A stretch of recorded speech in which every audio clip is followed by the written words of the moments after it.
সাংবাদিকতার কাজে কিংবা কারো ইন্টারভিউ নেওয়ার সময় বুম মাইক খুবই প্রয়োজন।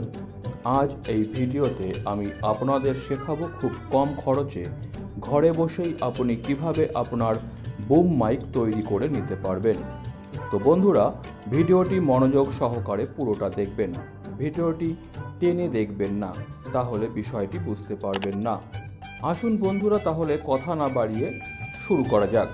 বুম মাইক তৈরি করতে আপনাদের যে তিনটি জিনিস লাগবে সেটি হলো একটি আইডি বক্স, অর্থাৎ যেটাতে সংবাদ প্রতিষ্ঠানের নাম বা লোগো লাগানো থাকে, আর লাগবে একটা স্পঞ্জ এবং দরকার একটি মাপমতো পিভিসি পাইপ, যেগুলি কলের কাজে ব্যবহার করা হয়। আইডি বক্স বা স্পঞ্জ লোকাল মার্কেটে অথবা অনলাইনে পেয়ে যাবেন। দাম 100 থেকে 300-400 টাকার মধ্যে। আপনি আপনার খরচ করার ক্ষমতা অনুযায়ী কিনতে পারেন। আর 1/2 ইঞ্চির পিভিসি পাইপ আপনি পেয়ে যাবেন যে কোনো পাইপের দোকানে।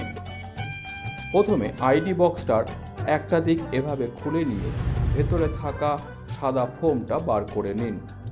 এবার আইডি বক্সের খোলা অংশটা আবার সেট করে দিন। এরপর আইডি বক্সের মধ্যে আপনি স্পঞ্জের মাথার দিকটা ঢোকাতে থাকুন।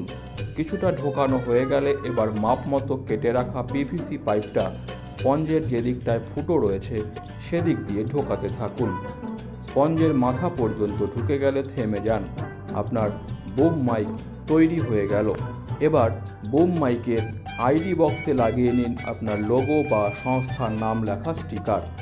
এই স্টিকার যে কোনো ডিজিটাল প্রিন্টের দোকানে মাত্র 50 টাকায় প্রিন্ট করিয়ে নিতে পারবেন। স্টিকার লাগানোর পর আপনার বুম মাইক পুরোপুরি তৈরি হয়ে গেল। তাহলে বন্ধুরা, কেমন লাগলো ভিডিওটি অবশ্যই কমেন্ট বক্সে জানান।